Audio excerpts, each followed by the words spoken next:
안녕하세요. 오늘도 온라인으로 하나님의 말씀 앞에 나오신 모든 성도님들을 주님의 이름으로 축복합니다. 오늘 통독할 말씀은 다니엘 1장부터 3장까지의 말씀인데요. 먼저 오늘 통독할 본문을 간략하게 살펴보고 통독 가운데 개인적으로 받았던 은혜를 나누도록 하겠습니다. 다니엘은 아직 성년이 되기 전에 남유다를 침공한 바벨론에 포로로 끌려가서 평생을 바벨론에서 살았던 인물입니다. 다니엘이 기록한 이 다니엘서는 바벨론 포로 70년 동안의 이스라엘의 역사를 기록하고 있기 때문에 이스라엘의 역사서들과 또 그 이후에 신약 성경을 연결하는 역할을 하고 있다라고 볼 수 있습니다. 남유다는 불순종으로 인하여서 결국 멸망당하여서 큰 어려움을 겪게 되었습니다. 그러나 다니엘서는 하나님의 백성이 불순종으로 인해 징계와 어려움 가운데서도 신실하신 하나님께서 하나님의 백성들을 버리지 않으시고 보호하여 주신다는 것을 잘 보여주고 있습니다.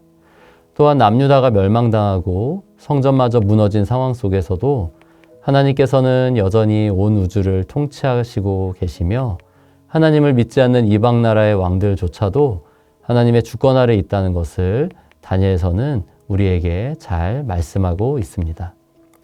다니엘서 1장은 다니엘이 포로로 사로잡혀가는 내용으로 시작이 됩니다.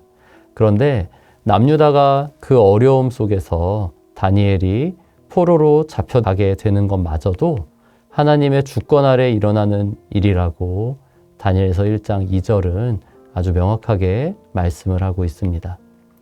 소년 시절 포로로 끌려간 다니엘은 이름마저 바벨론식으로 개명하고 갈대아의 학문과 언어를 배우며 성장했습니다. 그러나 하나님의 백성으로서의 정체성을 다니엘은 잃어버리지 않고 있었습니다.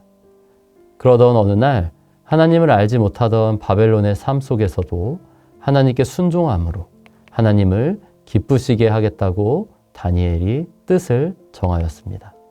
그것은 율법에서 금지하고 있는 음식을 먹지 않겠다라는 것이었습니다. 다니엘은 하나님의 은혜 가운데 지혜롭게 실무자였던 환관장을 설득하였고 자신의 뜻대로 율법에서 금지하는 음식들을 먹지 않고 생활할 수 있게 되었습니다. 이러한 내용으로 1장이 마무리되면서 2장에서는 느부갓네살 왕이 꾼 꿈에 대한 이야기가 등장을 합니다. 2장 1절에 꿈을 꾸고 라는 표현이 히브리어 원어로 보면 꿈들을 꾸고 라는 복수형으로 기록되어 있는데요.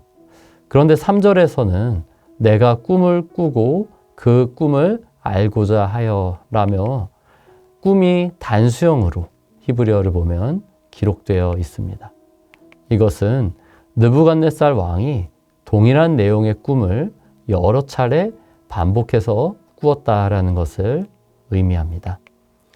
느부갓네살 왕이 이 여러 번 반복된 꿈으로 인하여서 번민하였고 잠들지 못하였었는데요. 그것은 이 꿈이 느부갓네살 왕에게 무언가 굉장히 의미심장하게 중요하게 다가왔기 때문인 것으로 보입니다. 느부갓네살 왕은 이 꿈을 해석하기 위해서 박수와 술객과 점쟁이와 갈대아 술사들을 소집합니다. 이전까지는 왕이 꿈의 내용을 말하면 이러한 꿈을 해석하는 사람들이 꿈의 내용을 듣고 각자 자기만의 해석 방식으로 그 꿈의 뜻을 해석하였던 것으로 보입니다. 그런데 이번에는 느부갓네살 왕이 꿈의 해석만 요청한 것이 아니라 꿈을 해석하는 사람들에게 꿈의 내용을 말할 것을 요청을 합니다. 이것이 꿈을 해석하는 사람들을 향한 느부갓네살 왕의 불신 때문인지 아니면 꿈이 워낙 중요하게 느껴졌기 때문에 신중하게 접근하려고 하는 것인지는 불분명합니다. 그러나 분명한 것은 느부갓네살 왕이 꾼 꿈의 내용을 맞추는 사람이라면 그 해석 역시 정확할 것이다 라는 점이었을 것입니다. 그러나 당연하게도 모든 사람들이 감히 느부갓네살 왕이 꾼 꿈의 내용을 맞출 엄두를 내지 못하였습니다. 그러자 느부갓네살 왕은 굉장히 분노하여 바벨론의 모든 지혜자들을 죽이라는 명령을 내렸습니다. 그리고 이 지혜자에는 다니엘도 포함이 되어 있었습니다. 다니엘은 가만히 있는데 갑자기 죽음의 위기가 찾아온 것입니다. 그러나 이러한 위기가 도리어 다니엘이 가진 지혜와 또 다니엘이 믿는 하나님을 증거하는 기회가 됩니다. 왕이 꾼 꿈을 정확하게 말하고 해석한 다니엘을 보며 느부갓네살 왕은 하나님을 찬양하고 다니엘을 높이는 내용으로 2장은 끝을 맺습니다. 그런데 3장에서 느부갓네살 왕은 전혀 다른 모습을 보입니다. 바로 앞에 2장에서 하나님은 모든 신들의 신이라고 말했던 그가 3장에서는 금신상을 만들고 낙성식을 진행하면서 모든 사람들에게 그 신상 앞에 절할 것을 명령하는 것입니다. 다니엘은 이 자리에 없었고 그의 세 친구들만 있었습니다.